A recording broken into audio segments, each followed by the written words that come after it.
શ્રદ્ધા જ્યારે 22 વર્ષની ઉંમરે વિધવા બની ત્યારે બધા લોકો તેને અપશુકનિયર સમજવા લાગ્યા. તે જ સમયે તેની કાકીએ તેના લગ્ન બે બાળકોના પિતા આરવ સાથે નક્કી કરી દીધા.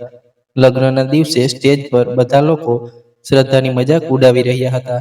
જ્યારે આરવ પોતાની શાન અને શોખથી હોલમાં પ્રવેશ્યો ત્યારે કોઈએ કહ્યું, અરે, એવું લાગે છે કે વરરાજા પોતાના બાળકો લાવવાનું ભૂલી ગયો. આ સાંભળીને તે ફક્ત હસી દીધો, કારણ કે બાળકો માટે આજે મારા જીવનનો સૌથી મોટો દિવસ હતો. પરંતુ હું બિલકુલ ખુશ ન હતી. હું એક મુસીબતમાંથી નીકળીને બીજી મુસીબતમાં ફસાતી જતી હતી.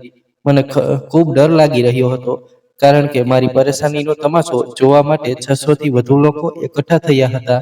જ્યારે આ તમાશો શરૂ થયો ત્યારે મારું હૃદય બેસી ગયું. મને ખબર હતી કે આજે મારે ખૂબ અપમાન સહન કરવું પડશે, પરંતુ તે પછી પરિસ્થિતિએ એવો વળાંક લીધો કે તે જ 600 લોકો મારી સામે ઊભા રહી ગયા. મારું નામ શ્રદ્ધા છે. હું મારા ખાનદાનની સૌથી સુંદર છોકરી હતી, પરંતુ મારા નસીબે ક્યારેય મારી આ સુંદરતાનો સાથ ન આપ્યો. જ્યારે પણ હું આરીસામાં મારી જાતને જોતી, તો હું પોતાને પ્રશ્ન પૂછતી કે આ સુંદરતા મારા ક્યાં કામ આવે છે. મારા સગાઓમાં બધા એમ જ કહેતા કે શ્રદ્ધા ખૂબ સુંદર છે, પરંતુ તેના નસીબમાં સુખ નથી. હું એવા ખાનદાનમાં રહેતી હતી જ્યાં છોકરાઓની સંખ્યા વધુ હતી અને છોકરીઓ બહુ ઓછી. અહીં દરેક છોકરીઓ કોઈને કોઈ રીતે પોતાનું જીવન સુધારી લીધું હતું, પરંતુ ફક્ત હું જ હતી જે દરેક વખતે પાછળ રહી જતી હતી. મારી ઉંમરની લગભગ 20 કઝિન્સ હતી, જેમને હું મારી બહેનોની જેમ માનતી હતી, પરંતુ તેમનું જીવન મારા કરતાં ઘણું સારું હતું. કોઈ પાસે સારા કપડાં હતા, કોઈ પાસે પોતાની ગાડી હતી, અને કોઈ પાસે એવો પતિ હતો જે તેને પોતાની હથેળીની રેખાઓની જેમ માનતો હતો. જ્યારે હું તેમને જોતી તો મારા દિલના કોઈ ખૂણામાં ઈર્ષ્યાની લાગણી થતી. હું વિચારતી કે કાશ મારા નસીબમાં પણ આવું કંઈક હોત, પરંતુ મારું નસીબ મારાથી નારાજ હતું. મારા મમ્મી પપ્પા ગરીબ હતા અને ગરીબીએ અમને હંમેશા નીચું બતાવ્યું. હું બાળપણથી લઈને યુવાની સુધી ક્યારેય નવો સૂટ ન પહેરી શકી. દરેક લગ્ન કે પ્રસંગે હું મારા બાળપણના જૂના કપડાં પહેરતી.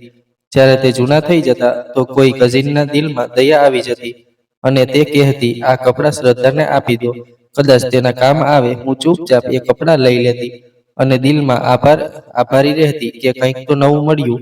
જ્યારે હું એ કપડાં પહેરીને તેમની સામે જતી તો તેઓ બતાવતા, કહેતા, અરે, આ તો અમારો સૂટ હતો, અમે તો ફેંકી દીધો હતો, સારું તારી પાસે આવી ગયો.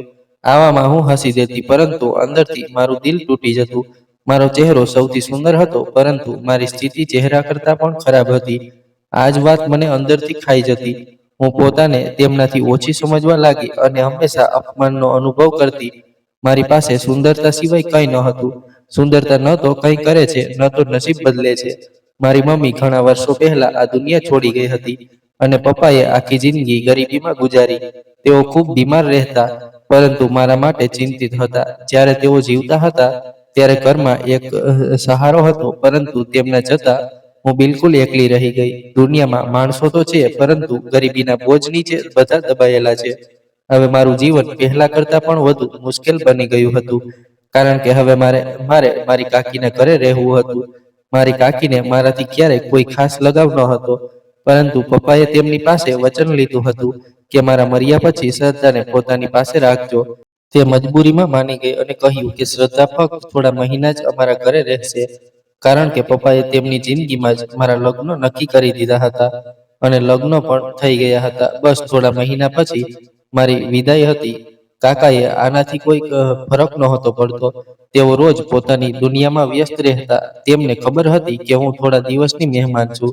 તેઓ ન તો મારી સાથે વધુ વાત કરતા, ન તો મને પોતાના ઘરનો ભાગ માનતા. હું દિવસ રાત વિચારતી રહેતી કે મારું જીવન તે વ્યક્તિ સાથે કેવું હશે જેની સાથે મારે લગ્ન કરવાના છે. શું તે મને સમજશે, મારી પરેશાનીઓને અનુભવશે, કે તે પણ બાકીના લોકોની જેમ મને નબળી અને લાચાર જ સમજશે? આ પ્રશ્ન મારા દિલમાં વારંવાર ઉઠતો, પરંતુ તેનો જવાબ મારી પાસે ન હતો, કારણ કે નસીબના નિર્ણયો માણસના હાથમાં નથી હોતા અને મારું નસીબ તો શરૂઆતથી જ મારાથી નારાજ હતું. લગ્નના દિવસે મારી બધી કઝિન્સ મારાથી નારાજ હતી. મારા લગ્નમાં બધી કઝિન્સ ખૂબ સારી રીતે તૈયાર થઈને આવી હતી. દરેકે મોંઘા જોડા પહેર્યા હતા. કોઈના ગળામાં સોનું ઝગમગતું હતું, તો કોઈના હાથમાં ચૂડીઓ. બધા હસી મજાકમાં વ્યસ્ત હતા, પરંતુ મારા દિલમાં એક અજીબ દુઃખ હતું. પપ્પાના જવાનું દુઃખ હજુ પણ તાજું હતું અને આવા દુઃખમાં મારા દિલમાંથી ખુશીનો અહેસાસ ચોરાઈ ગયો હતો. મારા લગ્ન પહેલા જ થઈ ગયા હતા, તેથી આ દિવસ મારી વિદાયનો દિવસ હતો. મેં વધુ તૈયારી નહોતી કરી, બસ હળવો મેકઅપ અને એક સાદો જોડો પહેર્યો હતો. પરંતુ જ્યાં સુધી મારા પતિ હોલમાં ન આવ્યા ત્યાં સુધી બધાના ચહેરા આશ્ચર્યથી ખીલી ઉઠ્યા. તેમના ચહેરા પર નજાકત પણ હતી અને રોબ પણ. તેઓ કોઈ હીરોથી ઓછા નહોતા લાગતા. મારી કેટલીક કઝિન્સ જેઓ પરણેલી હતી તે પોતાના પતિ સાથે ઊભી હતી. તેમના પતિ તેમનાથી બમણી ઉંમરના હતા, જ્યારે મારા પતિ જુવાન દેખાતા હતા. જ્યારે તેમણે મારા પતિને જોયા તો તેમના ચહેરાના રંગ ઉડી ગયા. તેઓ એકબીજાને કોણી મારતા બોલવા લાગ્યા, શ્રદ્ધાનું નસીબ જો, કેવો સુંદર અને જુવાન પતિ મળ્યો. કોઈને મારા નસીબ પર ગર્વ થઈ રહ્યો હતો, તો કોઈના દિલમાં નફરત નીકળી રહી હતી. પરંતુ મારા ચહેરા પર તે હાસ્ય ન હતું, મારું દિલ દુઃખથી ભરેલું હતું. હું ચૂપચાપ બધું જોતી હતી. હું દિલમાં વિચારતી હતી કે કદાચ જીવન સુધરી જશે અને મારા દિવસો પણ બદલાઈ જશે. જ્યારે વિદાયનો સમય આવ્યો તો બધી સ્ત્રીઓ આંખોમાં આંસુ લઈને મને ગળે લાગી, પરંતુ મારી કાકીના ચહેરા પર એક સુકૂન હતું, જાણે તે કહેતી હોય કે સારું થયું, આ બોજ અમારા માથેથી ઉતરી ગયો. હું દિલમાં વિચારતી હતી કે હવે કદાચ ત્યાં જઈને સુકૂન મળશે, જ્યાં મારા સગાઓ મને નીચું બતાવવા માટે નહીં હોય. હોલમાંથી નીકળ્યા પછી બે ગાડીઓ તૈયાર ઊભી હતી. ત્યાં રીત હતી કે વર અને વધુ એક જ ગાડીમાં ન બેસી શકે. તેથી મારી સાસુએ કહ્યું, શ્રદ્ધા બેટા, તો અમારી સાથે બેસી જા અને તારો પતિ પોતાના મિત્રો સાથે બેસી જશે. મેં પાછળ વળીને તેમની તરફ એક નજર નાખી. તેઓ હસીને હાથ હલાવી રહ્યા હતા. મેં પણ ધીમેથી હાથ હલાવ્યો. દિલમાં એક અજીબ સુકૂન ઉતરી રહ્યું હતું, પરંતુ આ સુકૂન વધુ સમય ટકી ન શક્યું. અમારી ગાડી હજુ રસ્તામાં જ હતી કે અચાનક એક જોરદાર અવાજ આવ્યો. મને એવું લાગ્યું જાણે ગાડીએ મને રસ્તા પર જોરથી ફેંકી દીધી. અમે બધા ચોંકી ગયા. ડ્રાઈવરે બ્રેક લગાવી અને હું ચીસો પાડવા લાગી. રસ્તાની બાજુમાં લોકો ઊભા દેખાયા. અમારી ગાડી રોકાઈ તો સામેનું દ્રશ્ય જોઈને અમારી આંખો સામે અંધારું છવાઈ ગયું. સામે તેજ ગાડી ઊંધી પડેલી હતી, જેમાં મારો પતિ પોતાના મિત્રો સાથે બેઠો હતો. ચારે બાજુ હોબાળો મચી ગયો હતો. કોઈ પાણી લઈ આવતું હતું, કોઈ ઘાયલોને ગાડીમાંથી બહાર કાઢવાની કોશિશ કરતું હતું. હું રસ્તા પર પડી ગઈ અને જોરથી રડવા લાગી. મને કંઈ સમજાતું ન હતું કે આ શું થયું. પછી કોઈએ કહ્યું કે બાકીના બધા મિત્રો જીવતા છે, પરંતુ વરરાજા મરી ગયો છે. આ સાંભળીને મારી જીભથી અવાજ કરવાની જાણે મારું શરીર પથ્થર બની ગયું. મેં એક નજર તે ગાડી તરફ નાખી જ્યાં તે થોડી વાર પહેલા હસતો હતો. હવે ચૂપ હતો, બિલકુલ ચૂપ. મારી આંખો સામે દુનિયા ફરી ગઈ અને હું ત્યાં જ રસ્તા પર બેહોશ થઈ ગઈ. હું મારી વિદાયના દિવસે જ વિધવા બની ગઈ હતી. જ્યારે મને હોશ આવ્યો તો હું હોસ્પિટલના બેડ પર હતી. સાથે મારી કાકી બેઠી હતી. તેમના ચહેરા પર કોઈ અફસોસ નહોતો, ફક્ત નફરત હતી. મેં મારા હોઠ પર હાથ મૂકીને પૂછ્યું, તે ક્યાં છે? તો તેમણે કડક અવાજે કહ્યું, બાળી દેવાયો છે. 1 અઠવાડિયું થઈ ગયું તને બેહોશ પડીએ. મારી આંખોમાંથી આંસુ વહેવા લાગ્યા. મેં પોતાને બદનસીબ સમજ્યું કે મારો સહારો, મારો હમસફર, તે વ્યક્તિ જેની સાથે હું નવું જીવન શરૂ કરવાની હતી, તે હવે આ દુનિયામાં નથી. હોસ્પિટલમાંથી નીકળતા જ નિર્ણય થઈ ગયો કે મને પાછી કાકાના ઘરે મોકલી દેવામાં આવશે. સાસરી પક્ષના લોકો કહેતા હતા કે તે નવેલી વિધવા છે અને કોઈ તેને પોતાના ઘરે નહીં લઈ જાય. તેમના દીકરાના જવાનું દુઃખ તેઓ સહન નહોતા કરી શકતા, તેથી તેઓ મને પોતાના ઘરે લઈ જવા નહોતા માંગતા. હું મારી કાકીના ઘરે પહોંચી તો બધાની નજરો નફરત અને આરોપોથી ભરેલી હતી. હું હજુ દરવાજે જ ઊભી હતી. ત્યાં જ કાકી બોલી, હવે અહીં અપશુકન ફેલાવવાની જરૂર નથી. તારી અપશુકનિયાળને કારણે જ આ બધું થયું છે. હું આશ્ચર્યથી તેમની તરફ જોવા લાગી. મેં ધીમેથી કહ્યું, કાકી, તમે આ શું કહી રહ્યા છો? તો તે તીખા અવાજે બોલી, નહીં તો શું કહું? તારા જન્મ બાદ તારી માં મરી ગઈ અને જ્યારે તું જુવાન થઈ તો તારા પિતાનો વેપાર ડૂબી ગયો અને તે મજૂરી કરવા લાગ્યો. અમારા આખા ખાનદાનમાં કોઈ મજૂર ન હતું.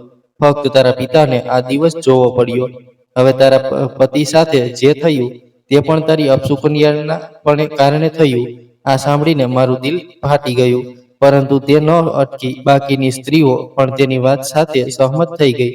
એકે કહ્યું, હા, મેં સાંભળ્યું હતું. આ એક વખત અમારી સાથે રિક્ષામાં ગઈ હતી તો તે રિક્ષાનું અકસ્માત થયું હતું. અમને બધાને ઈજા થઈ હતી, પરંતુ આને બિલકુલ નહોતી થઈ. બીજી બોલી, હા, એક દિવસ અમારે ત્યાં દાવત ખાવા આવી હતી. તે સમયે આખા ઘરની લાઈટ ગઈ હતી. અમે બધા ગરમીમાં હતા, નહીં તો આરામ વિસ્તારમાં ક્યારેય લાઈટ નથી જતી. દરેક પોતપોતાની વાર્તા સંભળાવવા લાગ્યું, જાણે મારા જીવનની દરેક ક્ષણને અપશુકનનો રંગ આપી રહ્યું હોય. હું મારા મોં પર હાથ મૂકીને રડવા લાગી. મેં કહ્યું, ઉપરવાળાને ખાતર ચૂપ થઈ જાઓ. હું પહેલેથી જ વધુ ગુમાવી ચૂકી છું. એક મારા પપ્પાને ગુમાવ્યા, મારા પતિને, અને હવે તમે લોકો મારો ઇજ્જતથી જીવવાનો હક પણ છીનવી રહ્યા છો. કોઈના દિલમાં મારી પ્રત્યે નરમાઈ ન આવી. બધા મને જોઈને બદદુઆ આપવા લાગ્યા અને કહેવા લાગ્યા કે આ છોકરી જ્યાં જશે ત્યાં અપશુકન ફેલાવશે. આ કહીને તેઓ મને મારી નાખવા માંગતા હતા. મને ખબર હતી કે નસીબની વાત નથી હોતી, પરંતુ લોકોના શબ્દો માણસને તોડી નાખે છે. હું અંદરથી તૂટી ગઈ હતી.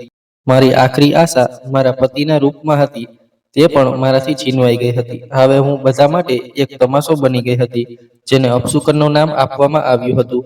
2-4 દિવસ પછી મારા સાસરી પક્ષના લોકો અમારે ઘરે આવ્યા. તેમના ચહેરા પર દુઃખ નહોતું, ફક્ત ગુસ્સો હતો. તેઓ મને તીખા અવાજે કહેવા લાગ્યા, અમને આ છોકરીનો બધો સામાન પાછો જોઈએ જે અમે આપ્યો હતો. કપડાં, જૂતા, મેકઅપ, અંગૂઠી, બધું અમને પાછું આપો. અમે આ અપશુકન સાથે કંઈ રાખવા નથી માંગતા. આના કારણે મારો જુવાન દીકરો આ દુનિયામાંથી ચાલ્યો ગયો. મારી કાકીએ તુરંત મારો બધો સામાન, એક એક વસ્તુ તેમને સોંપી દીધી અને હું ફક્ત ચૂપચાપ ઊભી રહીને જોતી રહી. મારા દિલમાં બસ એ જ આવતું રહ્યું કે જો તે જીવતો હોત તો હું જાણતી કે તે કેવો માણસ હતો. શું તે મને પ્રેમ કરતો હતો? શું તે મારા દર્દને સમજતો હતો? મેં તેની સાથે જીવનમાં 2 વાર જ મુલાકાત કરી હતી. એક વખત લગ્નના દિવસે અને બીજી વખત વિદાયના દિવસે. અમે ક્યારેય ખુલીને વાત નહોતી કરી, અને હવે જ્યારે તે નથી, તેની યાદો મારા દિલમાંથી નથી જતી. હું એવી રીતે રડતી હતી જાણે વર્ષોના પ્રેમનું વિયોગ સહન કરી રહી હોઉં. તેના જવાથી મારી રૂહ ખાલી થઈ ગઈ હતી. મારા દિવસો અને રાતો આંસુઓમાં વીતવા લાગ્યા. મારી કાકી મને જોતા જ કહેતી કે આ અપશુકનિયાળ છે અને તેના પગલાથી અમારા ઘરમાં પણ અપશુકન આવ્યું છે. તેના દરેક શબ્દમાં ઝેર હતું, પરંતુ હું ચૂપ રહેતી. શું બોલું? અહીં મારી વાત કોણ સાંભળે? મારી કાકીનો દીકરો બીમાર રહેવા લાગ્યો. તેણે પોતાની હાલત જાતે બગાડી હતી.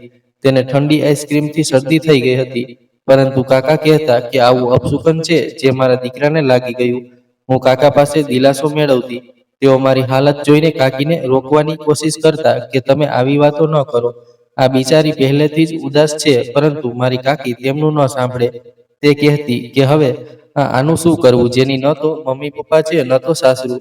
હું તો કહું છું કે આ ઘર છોડીને ક્યાંક દૂર ચાલી જાય, નહીં તો આગળ ખબર નહીં આનું શું થશે. મારા કાકાએ કહ્યું કે સમયે પસાર થવા દો, પછી સારો રિશ્તો શોધીશું. આ તેના પપ્પાની આખરી ઈચ્છા હતી કે તેની દીકરી પોતાના ઘરની થાય. પરંતુ કાકીએ કહ્યું કે હા, ઘર તો મળશે, પરંતુ જો ત્યાં પણ અપશુકન આવશે, કારણ કે આ જ્યાં જશે પોતાનું અપશુકન લઈને જશે. હું રાતોરાત જાગીને ઉપરવાળા સાથે સવાલ કરતી રહી, શું હું ખરેખર અપશુકનિયાળ છું? શું મારા હોવાથી લોકોનું જીવન બગડી રહ્યું છે? અને મારા જીવનની દરેક ક્ષણને યાદ કરીને હું પોતાને દોષી સમજવા લાગી. મમ્મીનું મૃત્યુ, પપ્પાનું જવું અને પતિનો અકસ્માત મારા જીવનની ઝાંઝર બની ગયા હતા, અને દરેક કડી મારા પર આરોપ હતો. મારી હિંમત તૂટી રહી હતી, છતાં હું બધું સહન કરી રહી હતી. આવા દિવસો પસાર થતા ગયા. 6-7 મહિના નીકળી ગયા. તે મારા જીવનના સૌથી મુશ્કેલ દિવસો હતા. કાકી આખો દિવસ મને ઘરનું કામ કરાવતી, વાસણ ધોવડાવતી અને કહેતી કે તું મફતની રોટલી ખાઈ રહી છે. જ્યારે હું કામ પૂરું કરીને થાકી જતી તો તે તાણા મારતી. હું રોજ રાતે થાકીને રડતી, પરંતુ મારા આંસુ કોઈ માટે મહત્વ નહોતા રાખતા. એક દિવસ કાકા આવ્યા અને બોલ્યા કે એક રિશ્તો આવ્યો છે. છોકરો પહેલેથી પરણેલો છે, તેના 2 દીકરા છે, એક 8 વર્ષનો અને એક 6 વર્ષનો. ખૂબ શ્રીમંત માણસ છે. તેનું નામ આરવ છે. કાકીએ તરત કહ્યું કે શ્રીમંત છે, ઠીક છે, આપણને શું? 2 બાળકોનો બાપ છે, આપણે શું પાળવાના છે? આપણે તો બસ આની અપશુકનિયાળપણાથી છુટકારો મેળવવો છે. જો તે ઈચ્છે છે તો આજે જ હા કરી દો. મેં સાંભળ્યું તો મારું દિલ આશ્ચર્યથી ભરાઈ ગયું. ત્યાં મારો મત પૂછનાર કોઈ નહોતું. મેં આંખો નીચે કરીને ફક્ત એટલું જ કહ્યું કે તમને જે યોગ્ય લાગે તે કરો. મારા માટે બધા નિર્ણયો બીજા લોકો લઈ રહ્યા હતા. આરવની એક બહેન પણ બહાર રહેતી હતી અને તે થોડા દિવસો માટે હિન્દુસ્તાન આવી હતી. તેને સૌથી પહેલા રિશ્તો લાવ્યો. તેણે મને જોઈને ખૂબ ખુશીથી કહ્યું કે મેં મારા ભાઈ માટે ઘણા રિશ્તા જોયા, પરંતુ આટલી પ્યારી અને નિર્દોષ છોકરી ક્યાંય નથી જોઈ. તને જોઈને મારું દિલ ખુશ થઈ ગયું. તેણે કહ્યું કે મેં આરવને તારી તસવીર પહેલેથી જ બતાવી દીધી હતી અને તે તસવીર જોતા જ રાજી થઈ ગયો હતો. રિશ્તો પાકો થઈ ગયો. તેણે કહ્યું કે મારે પાછું જવું છે અને હું મારા ભાઈના લગ્ન માટે આવી છું. તેથી વધુ રાહ નહીં જોવાય. એક અઠવાડિયાની અંદર જ લગ્ન કરી દેવાના છે. રિસેપ્શન પછી કરીશું. હમણાં ફક્ત લગ્ન અને વિદાય એક જ મેરેજ હોલમાં થશે, જ્યાં બંને પક્ષના લોકોને બોલાવવામાં આવશે. ખાવાનું પણ ત્યાં જ ખવડાવવામાં આવશે. મારા કાકાને આ વાત યોગ્ય લાગી. પછી જ્યારે આરવની બહેને કહ્યું કે હોલનો બધો ખર્ચો અમે જાતે ઉપાડીશું, તો કાકા તુરંત ખુશ થઈ ગયા અને હા કહી દીધું.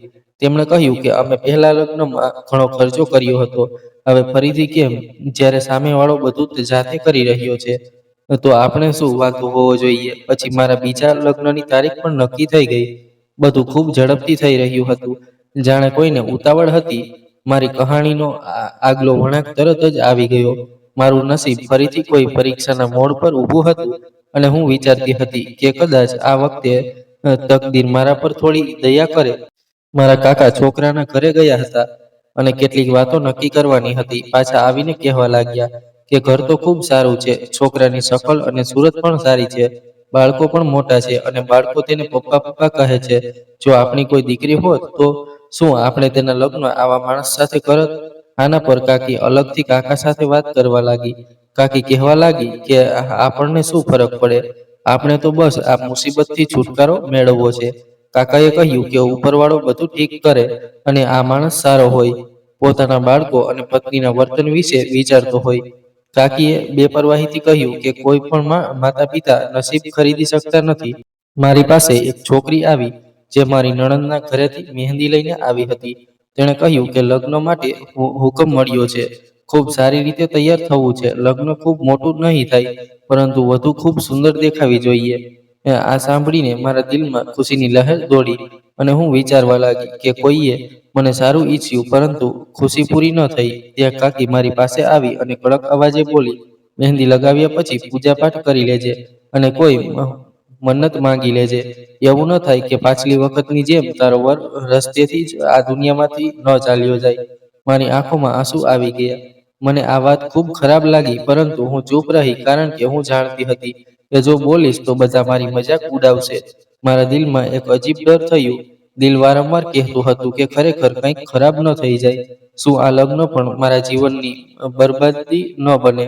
હું વિચારવા લાગી કે શું ખરેખર હું બદનસીબ છું અને મારા કારણે કોઈનું જીવન બગડે તો શું હું કોઈની બરબાદીનું કારણ બનું? આખી રાત મેં પ્રાર્થના કરી, ઉપરવાળા સાથે રડી રડીને કહ્યું કે બધું ઠીક રાખજે, મારા નસીબમાં પણ બધું સાચું લખજે.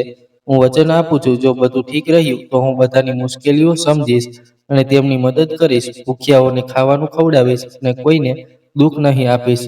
મારા લગ્નનો દિવસ આવી ગયો. મને પાર્લરમાં મોકલવામાં આવી, જ્યાં હું વધુનો જોડો પહેરીને મેકઅપ કરાવવા બેઠી.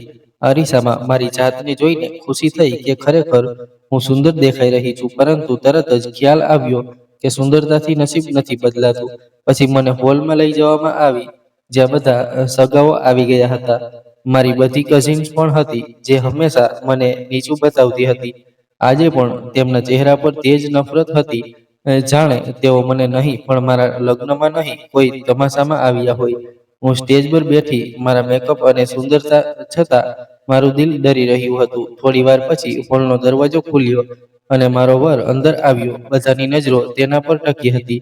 કોઈ હસતું હતું, કોઈ વાતો બનાવતું હતું, કોઈ તાણા મારતું હતું, કોઈ કહેતું હતું જો બે બાળકોનો બાપ છે અને એક કુંવારી છોકરી સાથે લગ્ન કરે છે. એક સ્ત્રી બોલી શકે છે કે આ છોકરીએ કોઈ ખોટું કામ કર્યું હોય તો જ એને આ સજા મળી રહી છે. હું ચૂપચાપ બેઠી હતી. મારું દિલ બહાર નીકળવા માંગતું હતું. મારો વર સ્ટેજ પર જઈને બેઠો. પંડિતજીએ અમને બંનેને મંડપમાં બોલાવ્યા અને લગ્નની રસમ શરૂ થઈ. અમારા ફેરા શરૂ થયા અને 7 ફેરા લઈને અમારો સંબંધ 7 જન્મો માટે બંધાઈ ગયો. ત્યાં ઉભેલા એક માણસે પૂછ્યું કે આ તમારા બીજા લગ્ન છે? તેણે કહ્યું હા, આ મારા બીજા લગ્ન છે. બધા લોકો સાંભળીને આશ્ચર્યમાં પડી ગયા. પંડિતજીએ મારા કાકા તરફ જોઈને કહ્યું, અમને તો એવું કહેવામાં આવ્યું હતું કે તમારા પહેલા લગ્ન થઈ ગયા છે અને તમારા 2 બાળકો પણ છે. આરવે હસીને કહ્યું, કોણે કહ્યું તમને કે મારા 2 બાળકો છે? અમે તો ક્યારેય આવી વાત નથી કરી. મારા કાકાએ કહ્યું, તે બાળકો તમને પપ્પા પપ્પા કહેતા હતા. મને યાદ છે જ્યારે હું તમારા ઘરે આવ્યો હતો. આરવ ફરીથી હસવા લાગ્યો અને કહ્યું, એવી કોઈ વાત નથી. ખરેખર તે મારા મોટા ભાઈના બાળકો છે. તે અને મારી ભાભી એક અકસ્માતમાં આ દુનિયામાંથી ચાલ્યા ગયા હતા. આ બાળકો અમારી પાસે હતા અને ત્યારથી તેઓ મને પપ્પા કહેવા લાગ્યા. મારી કાકીએ કહ્યું, તો પછી તમે આવી છોકરી સાથે લગ્ન કેમ કર્યા, જે પહેલેથી પરણેલી છે? આરવે હસીને કહ્યું, તો શું થયું? લગ્ન થયા હતા, પરંતુ વિદાય પૂરી નથી થઈ. અને વળી મને આ છોકરી ગમી ગઈ. મેં દિલથી ઈચ્છ્યું તો હા કરી દીધી. શું આ ખોટું છે? મારી કાકી ચૂપ થઈ ગઈ અને પંડિતને કહ્યું કે લગ્નની રસમ આગળ વધારો. પંડિતજીએ લગ્નને આગળ વધારતા બંનેના ગળામાં વરમાળા નાખવી. મારી આંખોમાં એક અલગ ચમક હતી. મારું દિલ પણ બેચેન હતું. તેણે મારી તરફ જોયું. મને મારી સુરક્ષાનો અહેસાસ થયો અને દિલમાં સુકૂન થયું. આખો હોલ શાંત હતો. બધાની નજરો આરવ પર ટકી હતી. મારી બધી કઝિન્સ અને સગાઓ ગહેરી નજરોથી અમને જોઈ રહ્યા હતા. હવે તેમની બાજુથી 15 તોલા સોનું આવ્યું, જે જોઈને બધા હેરાન રહી ગયા. બધાના ચહેરા ફીકા પડી ગયા, જાણે મોં ખુલ્લું રહી ગયું હોય. મારી કઝિન્સ, જે હંમેશા મારી નબળાઈ પર હસતી, આજે ચૂપ હતી. આરવે ગંભીરતાથી કહ્યું, જો છોકરીની કોઈ શરત હશે તો હું તે પણ પૂરી કરવા તૈયાર છું. હું અલગ ઘરમાં રહું છું. મારી બહેન પોતાના ઘરમાં રહે છે. ઘરની માલિક આ હશે. અમારા બાળકોના ઉછેરનો બોજ આના પર નહીં હોય. તેના માટે અલગ નોકરાણી હશે, જે ઘરના કામોની સંભાળ રાખશે. અને મારે તેની સાથે પત્ની તરીકે જીવન વિતાવવું છે. બધા લોકો એકબીજાને જોઈને હેરાન રહી ગયા, જાણે તેમને યકીન ન હોય કે એક એવો માણસ પણ હોઈ શકે જે એક સામાન્ય છોકરી માટે આટલું બધું કરવા તૈયાર હોય. આ આરવમાં ખરેખર કોઈ કમી નહોતી. તે શ્રીમંત હતો, ભણેલો હતો, સુંદર હતો, વેપારી હતો. અને હવે જ્યારે આ વાત બધાની સામે આવી કે તે બે બાળકોનો બાપ નથી પરંતુ ગેરસમજ હતી, તો બધા હેરાન રહી ગયા. મને બે સૌથી સારા રિશ્તા મળ્યા. બંનેના લગ્ન પૂરા થઈ ગયા. મારા દિલમાં સુકૂન આવ્યું. મારા ચહેરા પર હાસ્ય આવ્યું. આરવે ધીમેથી કહ્યું, તું હસતી હોય ત્યારે ખૂબ સારી લાગે છે. હું શરમાતી હતી અને પોતાને નવી રોશનીમાં નહાતી અનુભવી રહી હતી. મારી કાકીનો ચહેરો બગડેલો હતો, જાણે તેની બધી ચાલ નિષ્ફળ ગઈ હોય. પરંતુ મારા કાકા ખુશ હતા. તેમની આંખોમાં ખુશીના આંસુ હતા. તેમણે મારા માથે હાથ મૂકીને કહ્યું, હંમેશા ખુશ રહેજે બેટા. કાકાએ બધાની સામે ઊભા રહીને કહ્યું, આજે એ સાબિત થઈ ગયું કે મારી ભત્રીજી અપશુકનિયાળ નથી. કારણ કે જો એવું હોત તો તેને આટલો સારો સાથી ક્યારેય ન મળત. આટલો સારો માણસ તેના જીવનમાં આવી ગયો. તેના નસીબમાં તો રોશની લખાઈ હતી, પરંતુ આપણે આપણી ઓછી અકલથી તેને અંધારામાં ધકેલી દીધી. મારા કાકાની વાતોએ આખા હોલને શાંત કરી દીધું. બધા લોકો વિચારમાં પડી ગયા. જેમણે ક્યારેય મારી બદનસીબીની મજાક ઉડાવી હતી, તે બધા નજરો નીચી કરીને બેઠા હતા. તે પળે મેં પહેલીવાર અનુભવ્યું કે મારી જીવનની કહાની બદલાઈ ગઈ છે. મારા પતિ આરવે ત્યાં બેઠેલા બધાની તરફ જોઈને કહ્યું, જો કોઈએ મારી સામે શ્રદ્ધા વિશે આવી કોઈ વાત મજાકમાં પણ કહી, તો તે જમીનને ચૂમી રહ્યો હશે. બધા લોકો તેની વાતનો અર્થ સમજી ગયા કે તે કોઈને સહન નહીં કરે જે મને તકલીફ આપશે. મારી આંખોમાં પહેલીવાર સુકૂન ઉતરવા લાગ્યું. મેં અનુભવ્યું કે મારા માટે કોઈ ઊભું છે, જે મને બચાવશે, જે મારું પોતાનું છે. મેં દિલમાં શુક્રિયા કર્યો કે ઉપરવાળાએ મને એવો પુરુષ આપ્યો જે ફક્ત જવાબી નહીં પરંતુ દિલથી મારો સાથ આપનારો છે.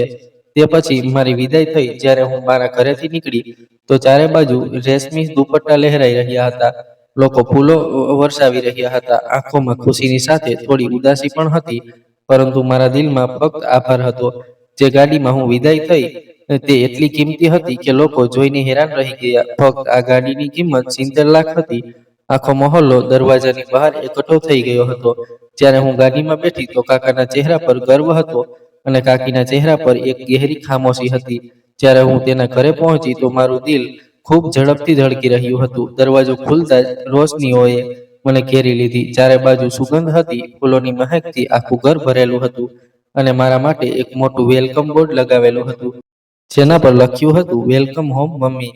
હું એક ક્ષણ માટે થંભી ગઈ. મારી આંખોમાં આંસુ આવી ગયા અને હાસ્ય વધી ગયું. બંને બાળકો દોડીને મારી પાસે આવ્યા અને બોલ્યા, મમ્મી, અમે તમારા માટે ગિફ્ટ તૈયાર કરી છે. તેમના હાથમાં નાના નાના ગિફ્ટ બોક્સ હતા, જે તેમણે પોતે પેક કર્યા હતા. એકે કહ્યું, આ તમારા માટે ચૂડીઓ છે, અને બીજાએ કહ્યું, આ તમારા માટે ચોકલેટ છે. મેં બંનેને ગળે લગાવીને પ્રેમ કર્યો.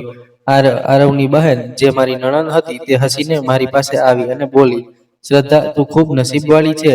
આ ખૂબ સારો માણસ છે. તે ખૂબ પ્રેમ કરે છે. તને ક્યારેય દુઃખ નહીં આપે. તું હંમેશા ખુશ રહીશ. તેણે મારું માથું ચૂમીને કહ્યું, હવે તું અમારા ઘરની સુગંધ છે. તેણે જણાવ્યું કે તે બીજા દિવસે પાછી જઈ રહી છે, કારણ કે તેની ફ્લાઇટ છે અને તે યુરોપમાં રહે છે, જ્યાં તે ઘણા કામો સંભાળે છે. તેણે કહ્યું કે ફક્ત આ જ કારણે રિસેપ્શન ન રાખવામાં આવ્યું, કારણ કે સમય ઓછો હતો, પરંતુ જ્યારે તે ફરીથી હિન્દુસ્તાન આવશે તો મોટું ફંક્શન કરશે. બીજા દિવસે તે ચાલી ગઈ. હું એક નવી જિંદગીની શરૂઆત કરી રહી હતી. મારું જીવન ઘરમાં સૂરજની રોશનીની સાથે ઉતર્યું. મેં ઉઠીને આરવને જોયો, જે મારી પાસે આવ્યો. નરમાશથી કહ્યું, આજે તું મારા જીવનનો સૌથી સુંદર ભાગ છે. મેં તેના ચહેરા તરફ જોયું. તે હસી રહ્યો હતો. તેના અંદાજમાં એટલું સુકૂન હતું કે હું થોડી ક્ષણો માટે બધું ભૂલી ગઈ. તેણે મારા માટે નાસ્તો બનાવ્યો. ટેબલ પર બધું મારા માટે રાખેલું હતું. તે મારી સાથે બેઠો, દરેક નિવાળો મને પોતાના હાથે ખવડાવતો રહ્યો અને વારંવાર કહેતો, હવે તને ક્યારેય કોઈ દુઃખ નહીં થાય. જ્યારે પગ ફેરાની રસમ માટે મારે કાકાના ઘરે જવું હતું, તો આરવે કહ્યું, હું તારી સાથે આવીશ, પરંતુ રસમની રીતે તારે એકલે જવું પડશે. તેણે મારી પાસે વચન લીધું કે હું વધુ સમય નહીં રોકાવું. મેં હા કહી અને તે મારા માટે ઘણી બધી ગિફ્ટ્સ તૈયાર કરવા લાગ્યો. મોટા મોટા ફળોના બોક્સ, મીઠાઈઓ, બાળકોના રમકડા અને ગિફ્ટ પેક બધું ગાડીમાં રખાવી દીધું. જ્યારે હું કાકાના ઘરે પહોંચી તો તે લોકો મને જોઈને હેરાન રહી ગયા. તેઓ ચૂપ ઊભા રહ્યા. તેમના ચહેરા પર શર્મિંદગી સ્પષ્ટ દેખાતી હતી. આરવે મોકલેલી ગિફ્ટ જોઈને તેમની આંખોમાં ઈર્ષ્યા પણ હતી, પરંતુ તેમણે માફી ન માંગી, કોઈ નરમાઈ ન દેખાડી. બસ ચૂપ રહ્યા. સાંજ સુધી આરવ મને લેવા આવ્યો. જ્યારે તે દરવાજે પહોંચ્યો તો તેના હાથમાં ગુલાબનો ગુલદસ્તો હતો. તે હસતા બોલ્યો, તારા વગર મારો દિવસ નથી ગુજર્યો. મને છોડીને ફરીથી ન જતી. કાકાની સામે તે પ્રેમથી મારી તરફ જોઈ રહ્યો હતો. તેના લહેકામાં એટલો પ્રેમ હતો કે કાકીની આંખો નીચે થઈ ગઈ. તે પછી અમે હનીમૂન માટે ગયા. મારા નસીબ મને સિંગાપોર લઈ ગયું. ત્યાંની રોશની, ઝાડ પર લાગેલી લાઇટ્સ અને સમુદ્રની લહેરો, બધું સપના જેવું લાગતું હતું. આરવે મને ત્યાં રાજકુમારીઓ જેવું અનુભવ કરાવ્યું.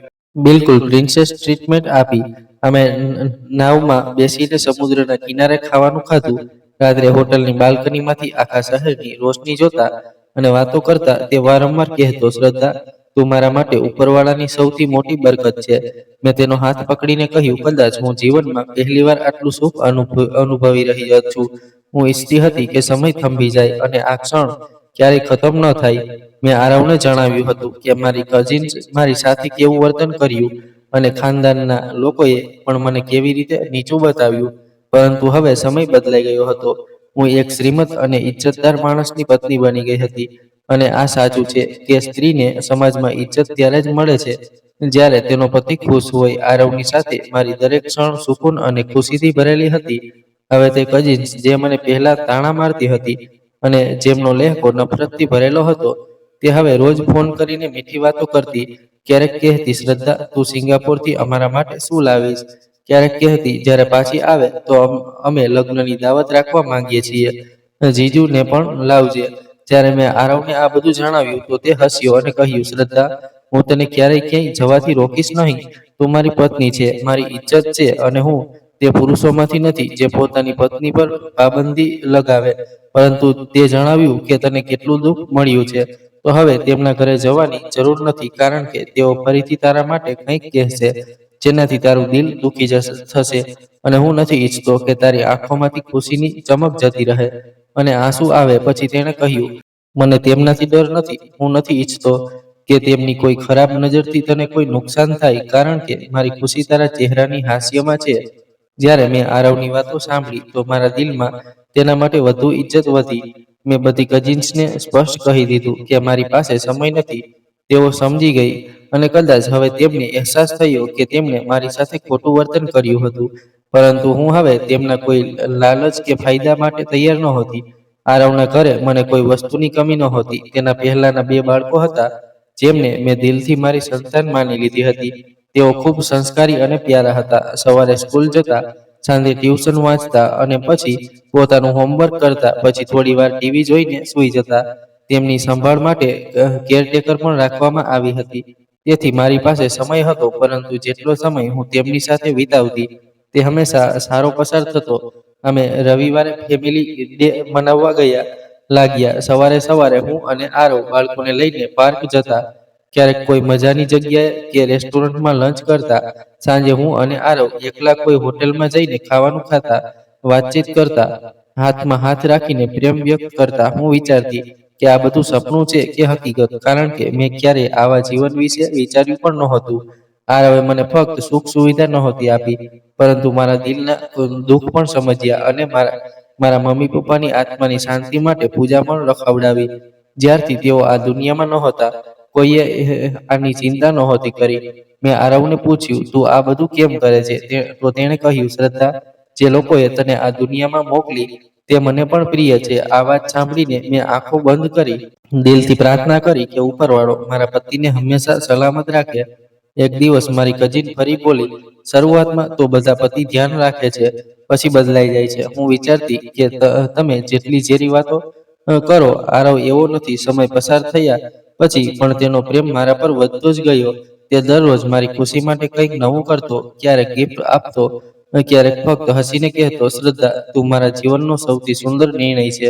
અને તેનું આ કહેવું મારા દિલને દુનિયાની બધી દોલતથી વધુ કિંમતી લાગતું. આરવનો પ્રેમ દિવસે દિવસે વધતો જતો હતો. હું હેરાન હતી કે ખરેખર આવા પુરુષો પણ હોય છે, જે સ્ત્રીની ઇજ્જતને પોતાની સમજે છે અને તેના દુઃખને પોતાનું માને છે.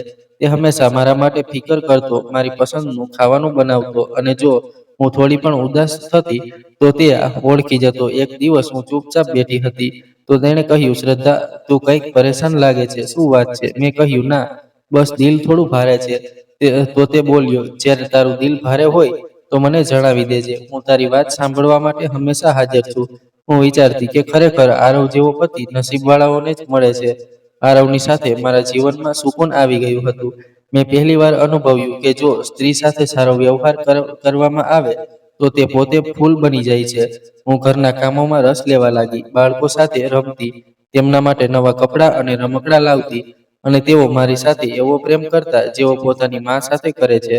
એક દિવસ મોટા દીકરાએ મને મમ્મી કહ્યું તો મારી આંખોમાંથી ખુશીના આંસુ વહી નીકળ્યા. આરવે હસીને કહ્યું, મેં કહ્યું હતું આ તને દિલથી પોતાની માં માની લેશે. મેં આરવના ઘરને મારું ઘર માની લીધું હતું. દરેક રૂમ, દરેક વસ્તુ મારી સાથે વાત કરતી હતી. હું ઘર માટે નવા પડદા અને કલીન મંગાવતી, અને આરવ બિના કંઈ કહીએ તરત મારી પસંદની વસ્તુઓ મંગાવી દેતો. તે અવારનવાર કહેતો, શ્રદ્ધા, મને તારા ચહેરા પર ફક્ત ખુશી જોવી છે, બાકી દુનિયા ભાડમાં જાય. મને તેની આ વાત ખૂબ ગમી, અને હું વિચારતી કે જો મારા મમ્મી પપ્પા જીવતા હોત તો મારી આ ખુશી જોઈને કેટલા ખુશ થાત. આરવે મારા મમ્મી પપ્પા માટે પૂજા રખાવડાવી હતી તો મારા દિલને ખૂબ સુકૂન મળ્યું હતું. મેં એક દિવસ કહ્યું, આરવ, તું આવું કેમ કરે છે? તો તેણે કહ્યું, શ્રદ્ધા, તારા મમ્મી પપ્પાએ તને જન્મ આપ્યો. જો તેઓ ન હોત તો તું ન હોત, અને જો તું ન હોત તો મારા જીવનમાં આ સુકૂન પણ ન હોત. તેની વાત સાંભળીને મેં દિલથી ઉપરવાળાનો શુક્રિયો કર્યો કે તેણે મને આટલો પ્યારો માણસ આપ્યો. હવે હું દિવસ રાત ખુશ રહેતી.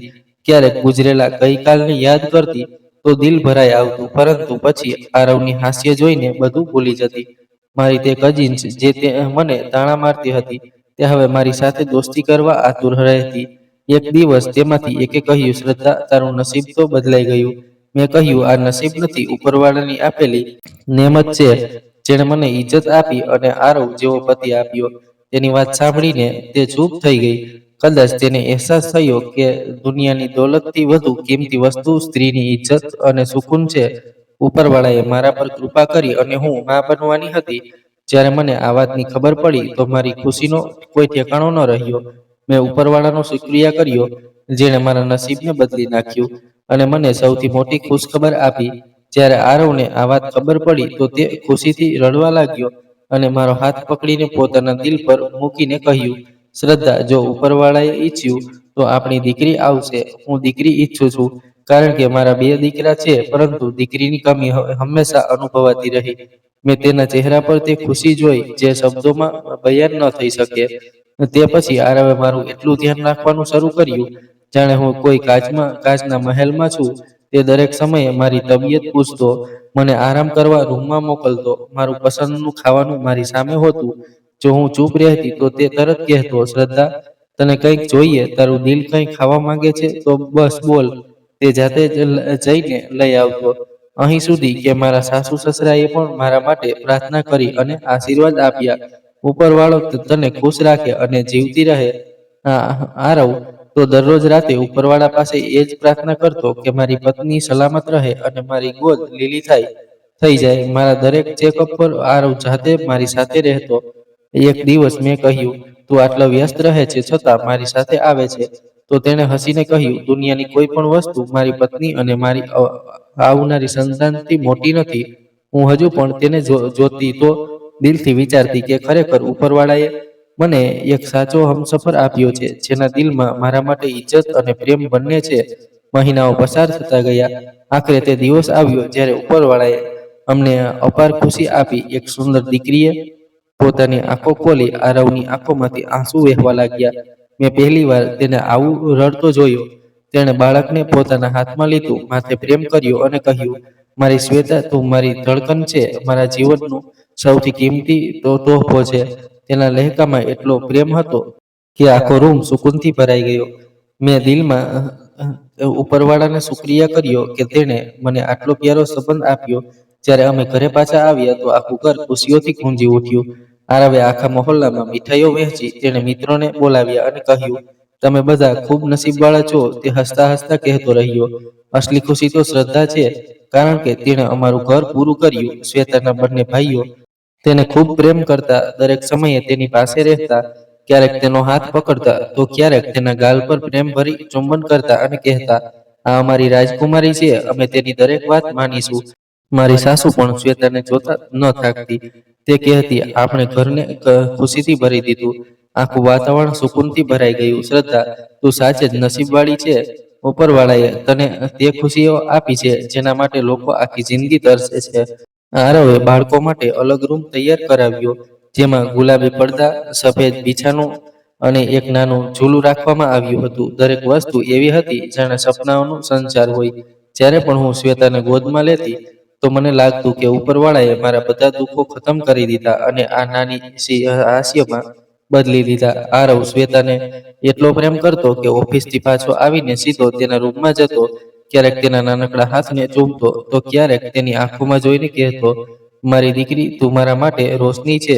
હું તારા વગર એક પળ પણ ન રહી શકું. તેના ચહેરાની નમી મારા દિલને સુકૂન આપતી. હવે અમારું ઘર સાચે જ સ્વર્ગ બની ગયું હતું. અહીં દરેક જગ્યાએ પ્રેમ હતો, હાસ્ય હતું, સુકૂન હતું અને ખુશી હતી. હું રાતે સૂતી ત્યારે વિચારતી કે ક્યારેક મને અપશુકનિયાળ કહેવામાં આવતી. કેટલાક લોકો કહેતા કે મારા નસીબમાં સુખ નથી, પરંતુ આજે ઉપરવાળાએ સાબિત કરી દીધું કે હું બદનસીબ નથી, પરંતુ ખુશનસીબ સ્ત્રી છું. ઉપરવાળાએ મારા સબરનું એટલું પ્યારું ફળ આપ્યું કે મારું જીવન એક મિસાલ બની ગયું. મારા પતિની મોહબ્બત, મારી સંતાનની હાસ્ય, મારા ઘરની રોનક અને દીકરીની મુસ્કાન, બધું ઉપરવાળાની મહેરબાની છે. મેં દિલમાં કહ્યું, ઉપરવાળા, તારો લાખ લાખ શુક્રિયા કે મને ઇજ્જત, પ્રેમ અને પતિ આપ્યો, અને સૌથી મોટી બ્લેસિંગ, જેણે અમારું ઘર ખુશીઓથી ભરી દીધું. હવે જ્યારે હું શ્વેતાને જોતી તો અનુભવતી કે તે ફક્ત દીકરી જ નથી, પરંતુ મારી જિંદગીની દુઆઓનો નતીજો છે. જ્યારે તેને ગોદમાં લેતી તો મનમાંથી નીકળતું કે હું ક્યારેય અપશુકનિયાળ નહોતી. હું તો ઉપરવાળાની મહેરબાનીઓમાં ડૂબેલી ખુશનસીબ સ્ત્રી છું, જેને જિંદગીએ બધું આપી દીધું. અને હું વચન આપું છું કે હંમેશા આ મહેરબાનીની હિફાજત કરીશ, જેણે મારા દિલ અને ઘર બંનેને પૂરું કર્યું. શ્વેતાના આવવાથી મારા જીવનમાં એક નવી ઉજળી સવાર આવી હતી. હવે ઘર ખુશીઓથી ગૂંજતું હતું. શ્વેતાની માસૂમ હાસ્ય દરેક ખૂણામાં વાગતી હતી. આરવ એક સાચો સાથી બન્યો હતો, જેના કારણે હું દરરોજ ખુશ રહેતી. અમારું ઘર હવે સ્વર્ગ જેવું હતું, જ્યાં પ્રેમ અને સમજદારીની છાયા છવાયેલી હતી. હું હવે મારી દીકરી શ્વેતા માટે જીવતી હતી, અને તેને બહેતર જીવન આપવું મારો પહેલો મકસદ હતો. તેના માટે મેં દરેક એવી વસ્તુ માગી જે એક માં ઈચ્છે છે, તેનું ભણતર, રમતગમત અને ખુશહાલ જીવન. આરવ પણ શ્વેતાને બેહદ પ્રેમ કરતો. તે તેના માટે હંમેશા સમય કાઢતો, તેને બધી વાતો શીખવતો અને તેની સંભાળ રાખતો. અમારા દિવસો પરિવાર સાથે જ પસાર થતા, જ્યાં શ્વેતાના ખિલખિલાટ ચહેરાનો જોઈને હું ખુશીથી ઝૂમી ઉઠતી. આરવની સાથે અમે દરરોજ સાંજે લાંબી સૈર પર જતા, જ્યાં અમે અમારા સપનાઓની વાતો કરતા. બંને વચ્ચે અપનાપો અને પ્રેમ હતો. ક્યારેક હું હેરાન થતી કે જો પહેલા મારું જીવન આટલું ખુશાલ હોત તો કદાચ હું દુનિયાની દરેક ખુશી મેળવી લીધી હોત. પરંતુ હવે હું જાણતી હતી કે ભૂતકાળમાં શું હતું તેનાથી વધુ મહત્વનું હવે જે છે તે છે. આરવ હંમેશા મારી લાગણીઓ, મારા જજ્બાતોને સમજતો, મારી સાથે દરેક મોડ પર ઊભો રહેતો અને હંમેશા મને હિંમત આપતો. તેની પ્યારી અને નરમ વાતો, મારું ધ્યાન રાખવાની રીત, મારી દરેક ખુશીમાં તેનો સાથ હોવો, આ બધી વાતો મારા માટે જીવનનું સૌથી મોટું તોહફો હતું. જ્યારે હું ઇમોશનલ થતી, ક્યાંક રડતી, તો તે મને પ્રેમથી સંભાળતો.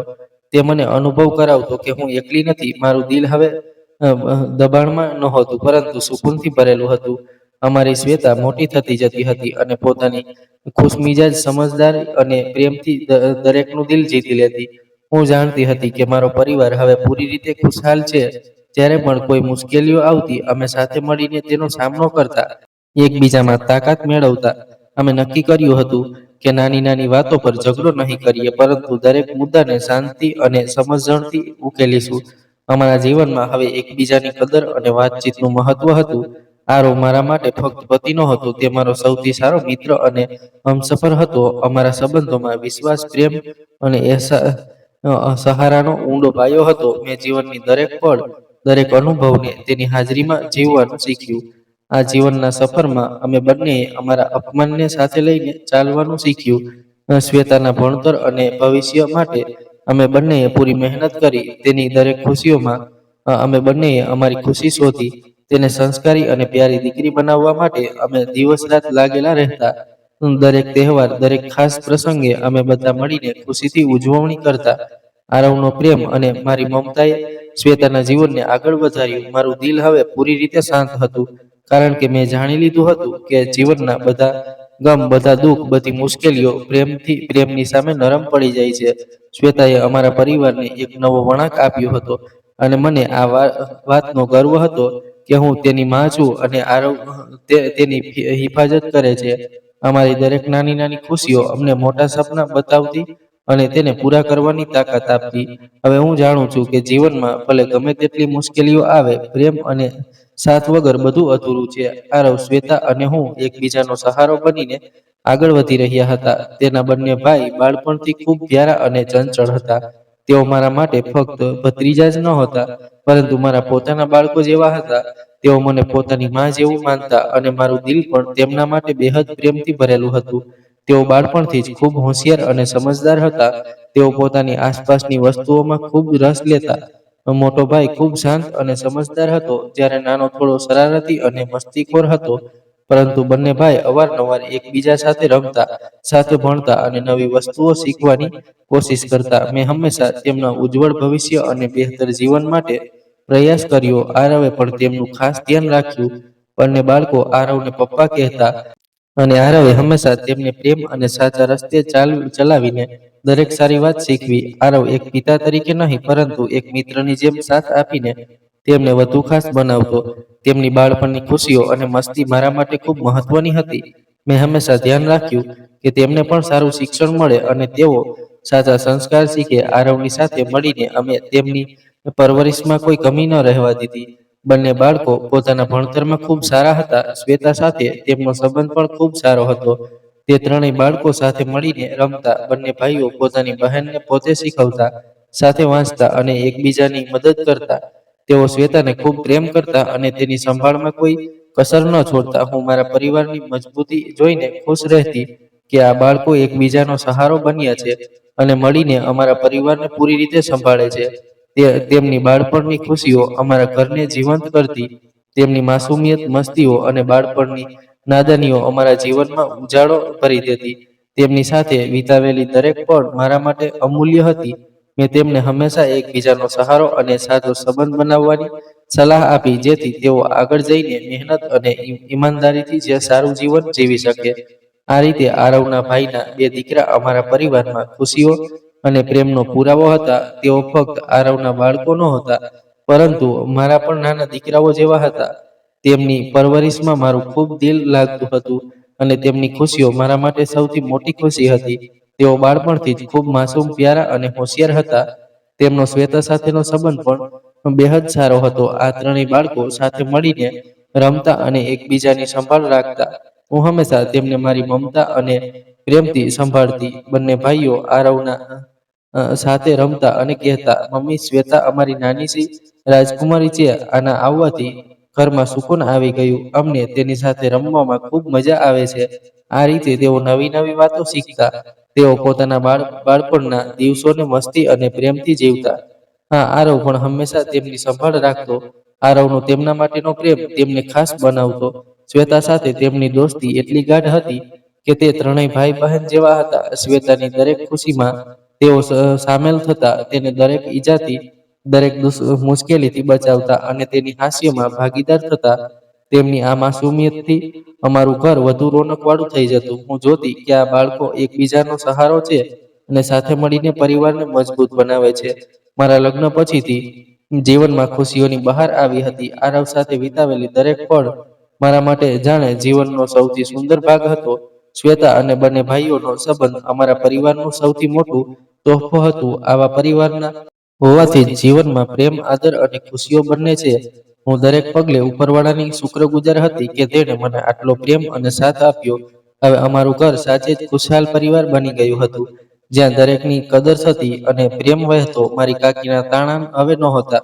હું મારી દીકરી શ્વેતા અને બંને દીકરાઓ સાથે વિતાવેલી દરેક પળને દિલમાં વસાવી લેતી અને તેમની સાથે ખામોશીથી મુસ્કુરાતી. મારી જિંદગીની સૌથી મોટી તાકાત મારો પરિવાર હતો. આરવે મને તે બધું આપ્યું જેની હું ક્યારેય કલ્પના પણ નહોતી કરી શકતી. પરંતુ અસલી ખુશી ત્યારે થાય છે જ્યારે તારી સાથે તારા અપના હોય. મારા બે પ્યારા ભત્રીજા, જે મારી જિંદગીનો હિસ્સો છે, તેમણે મને મા જેવો અને આદર આપ્યો. તેઓ મારા દિલની બેહદ નજીક છે. બાળપણથી જ તેઓ પોતાના અંદાજમાં ખૂબ પ્યારા અને સમજદાર હતા, પરંતુ દિલથી ખૂબ સારા હતા. બંને બાળપણથી જ મને પોતાની માં જેવું પ્રેમ કરતા અને હું પણ તેમને દીકરાઓ જેવું માનતી. અમારી વચ્ચેનો સંબંધ ખૂબ ખાસ બની ગયો હતો. તેઓ મારી સાથે જી ભરીને રમતા, ભણતા, મનની વાતો શેર કરતા. તેમની માસુમિયત અને લગાવે મને જીવનમાં સુકૂન આપ્યું. શ્વેતા સાથે તેમનો સંબંધ વધુ મજબૂત હતો. તે ત્રણેય જાણે એકબીજા માટે બનાવેલા હતા. જ્યારે પણ શ્વેતા હસતી, તેઓ પણ ખિલખિલાટ કરતા અને આ હાસ્યની ગૂંજ અમારા આખા ઘરને મહેકાવી દેતી. અમે સાથે મળીને પરિવારને એક મજબૂત આધાર આપ્યો, જેમાં સમજદારી, પ્રેમ અને સાથનો રંગ હતો. આજ ભાઈ બહેનોનો સંબંધ હોય છે, જેમાં ઝઘડા પણ થાય છે, પરંતુ તે પ્રેમની ડોરને વધુ મજબૂત કરે છે. હું દિલથી માનું છું કે પરિવાર જ જીવનનો સૌથી મોટો સહારો હોય છે. ભલે ગમે તેટલી મુશ્કેલીઓ આવે, જો પરિવાર એકજૂટ હોય તો દરેક મુશ્કેલીનો ઉકેલ આવી જાય છે. મારું મન એ જ કહે છે કે ભાઈ બહેનના સંબંધને હંમેશા પ્રેમ અને આદરથી નિભાવવું જોઈએ, કારણ કે આ જ સંબંધો આપણને જીવન જીવવાની તાકાત આપે છે. હું ઉપરવાળાની શુક્રગુજાર છું કે તેણે મને આટલો પ્યારો પરિવાર આપ્યો, જે મારી જિંદગીની સૌથી મોટી ખુશી છે.